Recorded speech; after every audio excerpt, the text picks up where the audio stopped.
All right. Hello. Welcome, folks. We'll give it a few seconds for people to join us from across the internet. Good afternoon, good morning, good evening, wherever you are in the world. As always, feel free to introduce yourself in the chat and tell us where you're tuning in from. My name is Yeohyun Ahn, Director of Design Content and Learning here at AIGA, the Professional Association for Design, and I am home in Providence, Rhode Island at the moment. So we'll give it another few seconds for people to join us. If this is your very first AIGA event, welcome. And if you are a member, welcome and thank you. Your support and membership makes programming like this possible and accessible to everybody on the internet. And hello, Robin from NYC. Thanks for breaking the ice there in the chat. And if you're watching the live stream on LinkedIn, YouTube, or Facebook, hello to you as well. All right, it is 1 after the hour, so I will go ahead and get us started officially. Hello and welcome to One Designer, One Work from AIGA, the Professional Association for Design. One Designer, One Work is a monthly content series that we do here on Zoom and live streamed on our social channels, where we feature one designer talking about one piece of work or topic that is personally meaningful to them. And so for this month, for the month of September 2022, we have Professor Yeohyun Ahn, who is an award-winning artist, designer, educator, and researcher, integrating creative coding, digital fabrication, physical interaction, and diversity into experiential graphic design. She leads several research projects, including the Interdisciplinary Typography Project, Type plus Code series, a multidisciplinary art and design project to bring awareness to Asian female faculty in America, titled Social Homelessness on U.S. Campuses, and Evolving Graphic Design. Currently, Professor Ahn is an assistant professor of graphic design and interaction design in the art department at the University of Wisconsin-Madison. And her presentation today is called Type Portrait, which is about creative graphic design with coding as self-expression and activism.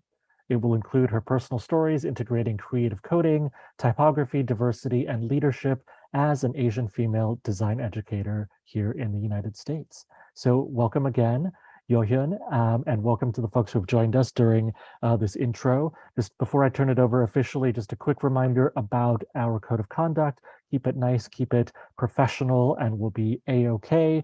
And this is being recorded, so we'll post the recording afterwards online.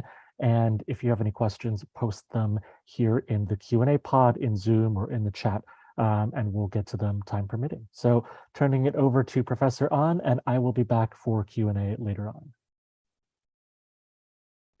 Great. Thank you so much, Yeohyun Ahn, to introduce me. My name is Yeohyun Ahn. Let me share my screen. I'm gonna just go to here.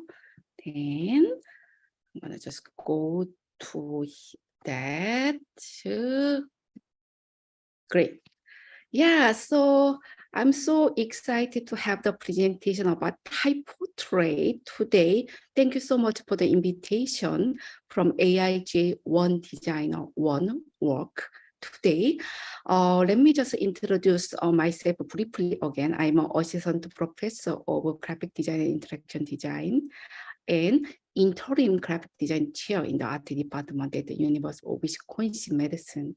Thank you so much for attending my presentation today. I'm gonna go to the next slide. Yeah, type portrait. It is, I'm gonna just make my slide go to, also I need to a little clean up my, here we go, great. Also I need to see the time. Then I need to have a little bit orange. Great. Yes, so type portrait is inspired by social homelessness on US campuses, which I initiated this project in 2016. I'm gonna go to the next slide. Oops. It is a multidisciplinary project to bring awareness of Asian female faculty on US campuses. It consists of a series of generative selfies, site-specific art, gorilla projection, Asian female scholars, and public participation. Site-specific art is artwork created to exist in a certain place. Gorilla projection is an art medium to deliver messages at a large-scale display on the exterior of buildings with a projector nightly. Asian female scholars is social group to support Asian female faculty in predominantly white institutions, and a mobile application to enhance public participation. The title of the project, Social Homeless, was inspired by the book Here I Am, Face Stories of Korean American Gregory woman. If you see on the left at the bottom of the paragraph, the term homeless lacks the resource or support networks needed to obtain other permanent housing. If you go to the right, social homelessness, many homeless men and women I serve don't have any family members nearby, being estranged from spouses or grown children, and vice versa. Most of them have no friends with whom they can associate or count on. No one invites them. They have no place to go. They mostly waste time because no one gives them work. They are nowhere and everywhere on street. They seem to be very lonely, isolated, alienated, belong nowhere to nobody. The project, Social Homelessness on US campuses, officially debuted as a gorilla projection in Chicago 2018. The title, Social Homelessness on US campuses, was projected on the exterior of Chicago Symphony Orchestra building.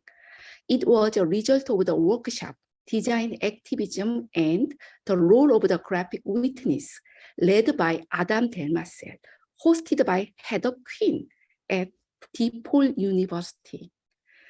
It used a high-definition projector. On the right, you can see the projector to project the typography, social homelessness on US campuses, and Asian faculty on US campuses matters. Background of this project. It was initiated by Generative Art, Being Ignored Version 1. It was a site-specific installation to recognize the dignity and humanity of those who are real homeless in Porter County, Indiana. Porter County, Indiana is located in Northwest Indiana, 1 hour drive from Chicago. I'm gonna go to the next one. It is a relatively wealthy county compared to neighboring counties. Homelessness in Porter County, Indiana is different from typical homelessness in metropolitan areas who are very visible, like drinking and sleeping on street. They are educated and family-based. I interviewed several homeless women at a Spring Women's Center in Valparaiso, Indiana. Most of them were single moms with a diverse range of children. Also, they had part-time and full-time jobs. Just they did not have a permanent residency. It was a part of the project, the Invisible Project, which was a mobile exhibition designed to increase public awareness and understanding of the homelessness in Porter County, Indiana. Initially, it began with a casual conversation with homeless women at a Spring Women's Center located in Valparaiso, Indiana. Day Spring Women's Center is a shelter for women. They shared their traumatic experience of being treated as invisible or ignored by the public. I'm gonna just check the sound. If you cannot hear the sound, let me know. I'm gonna go to the next one. So basically how the Invisible Project started was we were having a group one day with a group of women here at Dayspring, and the women were talking about, you know, homelessness and what that meant to them and how there were times when they felt invisible.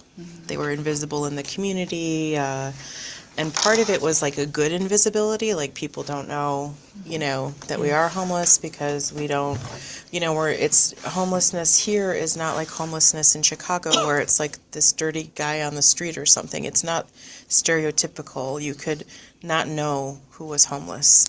But at the same time, like the women wanted to share their stories and like what the things were that they went through, and that's how the Invisible Project started. Was we started collecting their stories that they had written, and then we got together with the Coalition for Affordable Housing in Elizabeth Allen, who introduced us to the VU Arts program and connected us with you.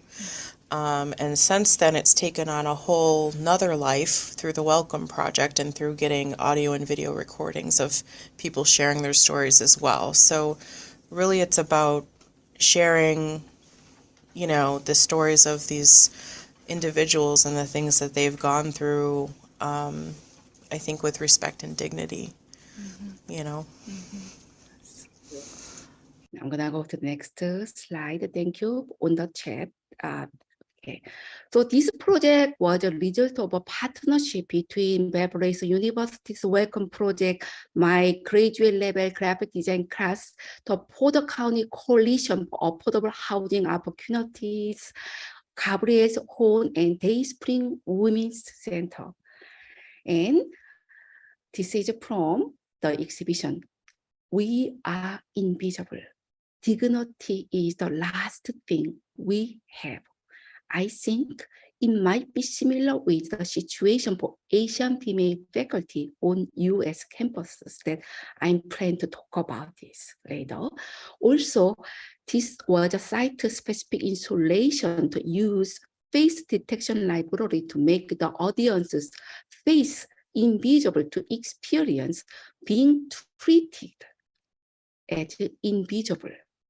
I'm gonna go to the next one. Also, it was the exhibition, Invisible Project. I'm gonna go to the next one. Being Ignored version 1. It was a site-specific installation for the homelessness in Porter County, created by me. I'm gonna go to this one. It showed a moment being brushed off. The computer screen displays real-time images captured by a web camera installed invisibly on the top of the computer screen. As the viewer moves toward the screen, the web camera captures the viewer's self-portrait and displays it on the computer screen. The computer code eliminates the viewer's facial expression to convey the concept of being brushed off. There were 2 homeless women at Dayspring Women's Center in Valparaiso, Indiana. I brought my laptop, take their self-portrait by using my web camera. And I used my MacBook Pro to capture 2 women at Dayspring Women's Center. Then Being Ignored version 2 is an ongoing generative documentary selfies to bring awareness of Asian female faculty in America by using the Being Ignored version 1. Asian female faculty is a small but growing population of higher education in the United States. According to Leader Faculty Demography from 2008 to 2017, from Faculty Development and Diversity in the Office of the Senior Vice Provost at Harvard University, you can see the statistics for Asian female faculty being tenured. It was only 1.4% in 2008, but it was 2.9% in 2017. It has become more than double during 1 decade. I'm gonna go to the next one. Asian females include a wide variety of ethnicity, distinct by geography, culture, language, economics, and history. This project particularly focused on Asian female faculty bonded with the local and global experience of Asian women on US campuses. According to the research paper, Women of Color faculty at the University of Michigan, studies show that women faculty of color may be the most marginalized faculty on US campuses. Challenging areas are isolation, high attrition, student evaluations, peer perception, additional service responsibilities. Asian female faculty in the United States struggles to navigate between two exclusive communities, Asian and American. Being professors were predominantly conceived as male positions in patriarchal Asian cultures. It was a socially privileged and highly respected position in the patriarchal and Confucius Asian cultures. Asian female faculty in the United States occasionally encounter customs to be invisibly exclusive in their own ethnic communities. I think because their emerging populations might threat their well-established patriarchal hierarchy being controlled and led by men. The patriarchal Asian communities give Asian women more invisible pressure to perform traditional roles as perfect mothers and ideal housewives with limited mutual spousal supporters. Asian female faculty bonded with their cultures is inevitably destined to being isolated and marginalized by their own ethnic groups to avoid criticism toward their traditional roles. Then, if we come to American communities, the Asian female faculty suffered from stereotypes, being perceived as uncomplaining perseverance and submissiveness to authority in predominant white institutions. Their classroom may be a minefield of student resistance and negative attitude. It is routinely challenging for the Asian female faculty to find psychological comfort zone to rest between two exclusive communities, Asian and American. The Asian female faculty is underrepresented and less illuminated population on US campuses. Being Ignored version 2 is an ongoing documentary selfie to portray Asian female faculty on US campuses by using the generative art Being Ignored version 1. Visual inspiration. I was inspired by Impressionism. If you took art history classes, you are familiar with Impressionism, which is a 19th century art movement that captures a moment. And like a woman with a parasol by Claude Monet, and Expressionism expressing inner troubles and feelings of anxiety rather than traditional skills or beauty that was a traditional goal of art. Development process, the computational process expand the concepts of traditional self-portrait to generative selfies, conveying specific thoughts or feelings. I used processing and mirror library developed by Daniel Schiffman. It transformed each pixel from real-time video source to each rectangle on the level of the brightness by using an internal web camera. If you see this code, capture video, video start, video read, color, RGB color, and transform to rectangular shapes. So this is my beginning. Each shape was transformed to each line to draw the moments being brushed off. Several variables, functions, and color palettes were added to express the visual theme being brushed off. Oops, I'm gonna go to the here. Then my internal web camera captured my self-portrait photography and eliminated my facial expression And you can see the process from here. I'm going to go to the next one.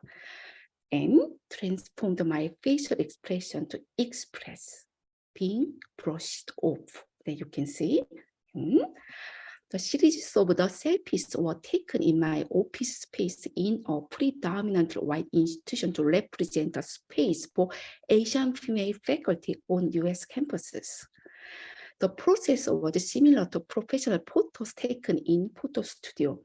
It was taken by different angles and levels of the light repeatedly and sequentially. I'm going to go to the next one. The captured real-time images on the screen was printed on canvas with a gallery wrapping as a generative self-portrait painting as a site-specific installation. These were displayed at Faculty Arts exhibition at Broward Museum of Valparaiso University in 2016. During the opening of the exhibition, a female faculty who was recently tenured at Valparaiso University witnessed, "I felt heartbroken when I was looking at your piece." Later, it was exhibited and presented at ADIMA, AJEA, and SIGGRAPH. Then, also it was invited to a digital mural, a linear 3-minute motion graphic on a large-scale LED screen by a 50-foot by 6-foot at Media Arts Nexus at Nanyang Technological University in Singapore. Then I'm going to go to the next one. Conceptually speaking, selfie is a self-portrait digital photography that one has taken of oneself, typically one taken with a smartphone. Over 1 million selfies are now taken every day. Selfies are not always as spontaneous as they seem. According to the Metropolitan Museum of Art, a selfie is a form of art.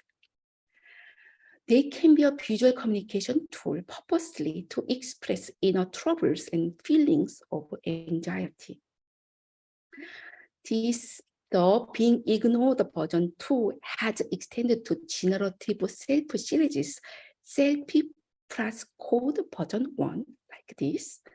And also this captured my psychological moments to express that individual identities were devalued and deconstructed by a predominantly white and homogeneous institution in the United States.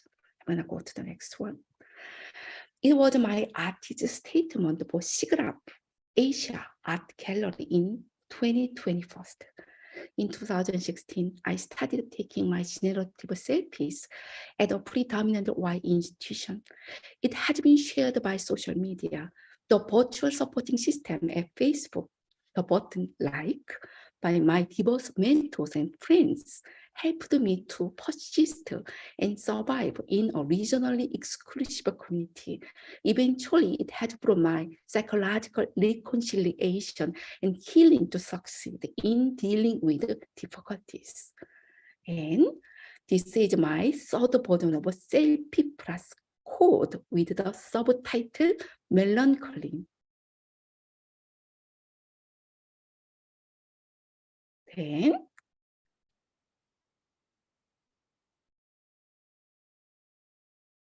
Asian Females Class. I co-founded the group Asian Females Class with a law professor, Mary Sito, who was a former law professor at Valparaiso University, and currently she is teaching at Syracuse University. It was a social group consisting of around 40 Asian female faculty in Northwest Indiana. The group provided regular workshops and social gathering for mentoring, connection, network, resources, such as pedagogical strategies for Asian female faculty to survive and succeed on US campuses. Currently, Asian Females Class has regular social gatherings by June after the pandemic. I'm going to go to the next one. Also, this group was invited to the panel discussion for healing and harmony for the socially homeless. Asian women scholars in the U.S. Academy at Diversity Forum last fall at UW Medicine. I'm gonna go to the next one. So I have shifted my challenges as an Asian female faculty to a pedagogical opportunity at the University of Wisconsin-Madison with the title Social Homelessness at UW Madison. My course, User Experience for Graphic Design at UW Madison, develop interaction design for students who may feel isolated and marginalized at the University of Wisconsin-Madison to enhance diversity and inclusiveness on US campuses. So this project from my class, User Experience of Graphic Design, SOLAR, Sync Your Souls. SOLAR aims to reduce social isolation by allowing sharing taste in music to become the common denominator for new relationships. Furthermore, it brings back a more human-centered approach to discovering new artists and songs. I'm gonna go to the next.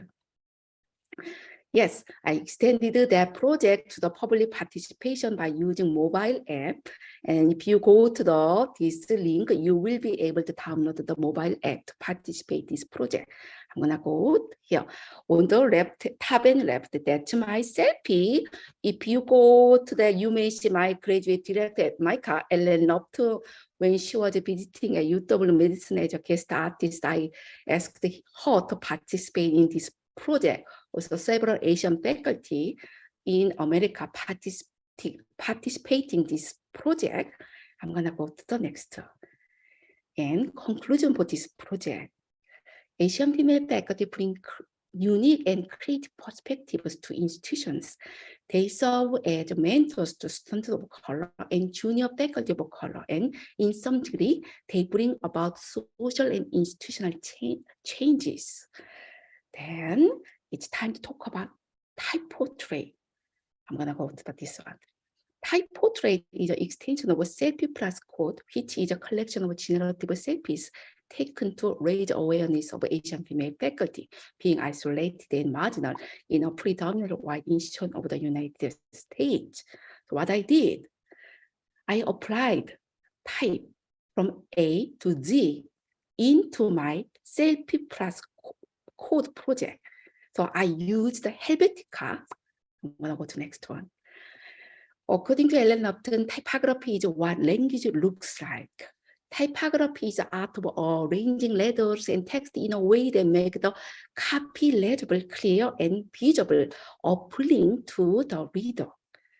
Based on type choices, different emotions and moods can be visually expressed through the generative selfies. Do you want to see? You can guess. This is Helvetica. Helvetica is a modern, intelligent, and stylish typeface designed by Max Midinger in 1957. It is among the most widely used sans serif typefaces. I'm gonna go to the next one.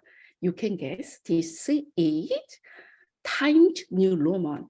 It is an intellectual, confident, academic, and professional typeface designed by Stanley Morrison in 1931.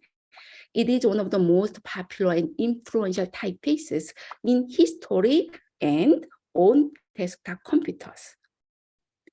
You can guess it's Futura. Futura is a modern, practical, comfortable, and capable sans serif typeface designed by Paul Renner in 1927. This is, yes, D-Dot. D-Dot is a sophisticated, polished, and professional typeface developed in the period 1784 to 1811 by D-Dot family and designed by the famous typeface, Swiss typeface designer, Adrian Fritiger. The fashion magazine Vogue has been using D-Dot as the typeface for their cover title since 1955. This is a little difficult to guess it. It's Baskerville. Baskerville is a traditional, credible, and neutral typeface designed by John Baskerville in 1750s in England. It is still popular in publication design. Can you guess it? It's Zephino. Zephino is a calligraphic typeface designed for linotype by the typeface designer Hermann Zeff in 1998. It is based on the alphabet Zeff, original penned in 1945. As a font, it makes extensive use of ligatures and character variations. I'm gonna go to the list. Oh, I'm sorry. This is some error here. Asmalia Hari is an elegant calligraphic script typeface designed by Arif Dwi at Kotek Kuning Studio in 2019. I'm gonna go here. Then I'm gonna go to the next one. So this project was invited at a solo exhibition in 2020 first at Miraki Institute of Art and Design and published at Shift Summer Summit proceeding last year. I'm gonna go to the next one. Hangul alphabet. This is the last project that I want to share with you today. Hangul alphabet, exploring bilingual typography experience between Korean, English, and Korean. I'm gonna go to, it's a multidisciplinary typographic research to explore bilingual typography experience between English and Korean.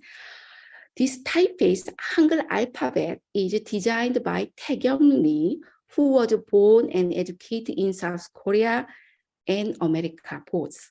He is an assistant professor of graphic design at UW Medicine. His typeface used Korean vowels and consonants to construct the English alphabet from A to Z. Any Korean reader may think it looks like a Korean, but it's an English typeface that you can see A, B, C, D. Then I'm gonna go to the next one. What I did, I embedded his typeface, Hangul alphabet, into my generative selfies to express my bicultural and bilingual identity. It will be published at Experimental Type at Slanted in Germany. I'm gonna go to the next one. Also, this is created by Esther Jo. It's a type furniture by Esther Jo. Type furniture use a typeface to investigate woodworking and paper to seek a place where Korean and Western craft tradition merge to communicate the concept of self-identification, cultural disconnection, and the loss of lineage. It was presented at Virtual Art and Design Forum in Spain last fall. If you see this chair, it is from the letter C. Can you see letter A, B, C? And then it was transformed into a chair, type furniture. Yes, I'm gonna go to the last one. Yes, the exhibition Hangul alphabet will be at Sohi Gallery at UW Medicine next fall. Now I'm writing a grant to host this exhibition at UW Medicine. Any Korean American graphic designers or artists would be welcome to inquiry. So participating designers and artists, me, Moon Jung-jang at the University of Georgia, Harry Kim at Benediction University, also Shin Yeon-jeon, Mi Hyun-kim, also Taekyung Lee, Chani Choi, and etc. I'm looking forward to host this exhibition next fall at UW Medicine. Yes, I want to share one of my favorite poems. You already know this poem. It's a very famous poem in Western literature. At the end of this poem, it said, I took D1 less traveled by, and that has made all the difference. Written by Robert Frost. Yeah, so that's all I have today. Thank you so much for attending my presentation today. Thank you so much for AIGA One Designer One Work.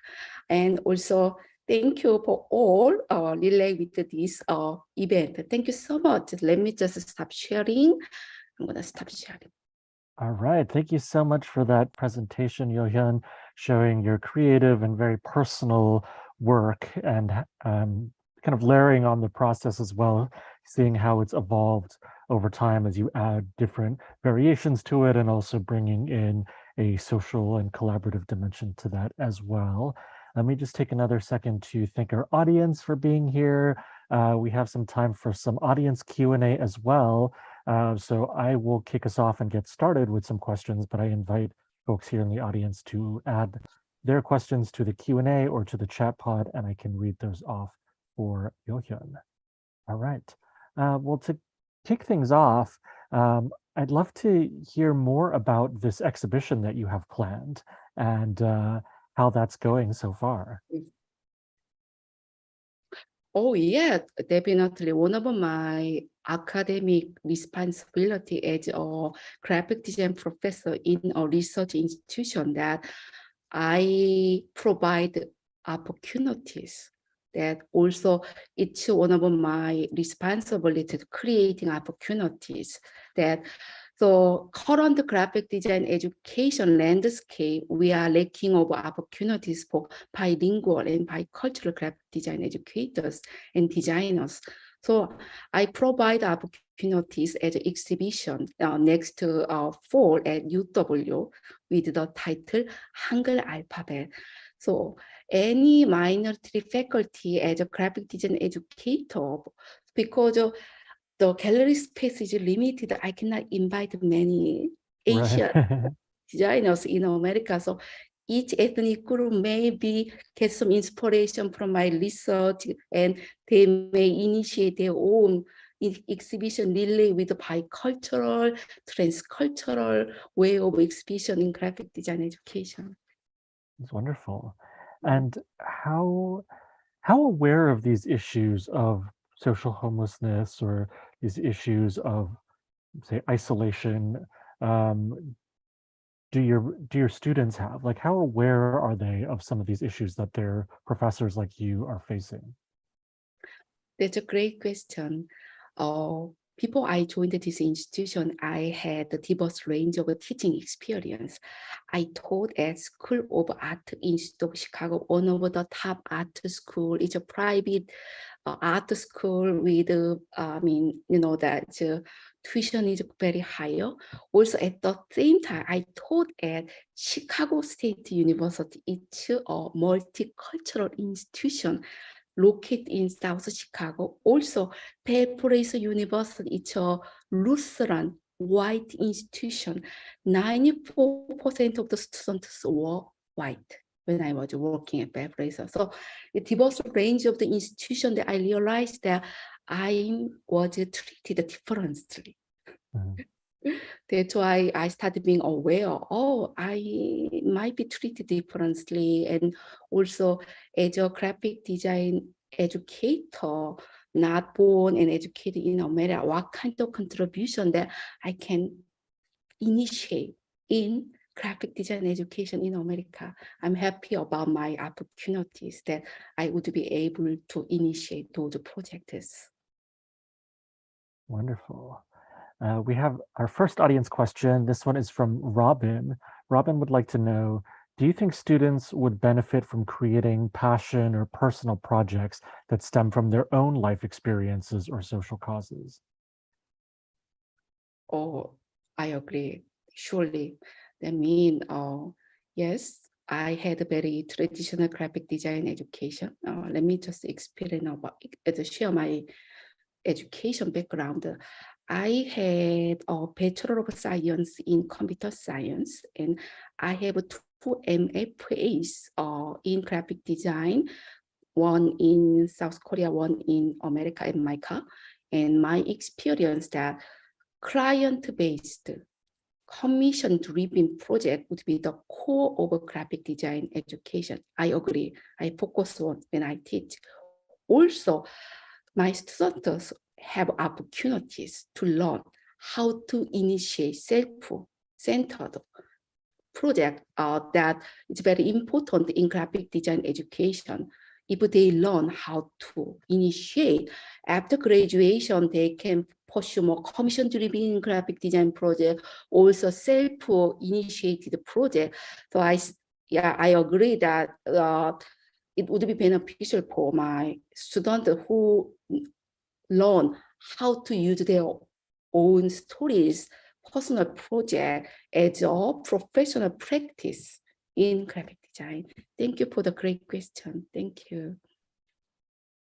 All right, and let's see if there's other audience questions. In the meantime, I have a follow-up question about the interdisciplinary nature of your work and how your students respond to that, because you are in a graphic design program, or you teach in a graphic design program, but you're also working with there's the 3D objects, like with the chairs, and then with the coding. And so how is the curriculum structured where you teach, and the openness of your students to, you know, coding and creating 3D things beyond what we traditionally think of as graphic design? How what is the reception you get with projects like that are expansive?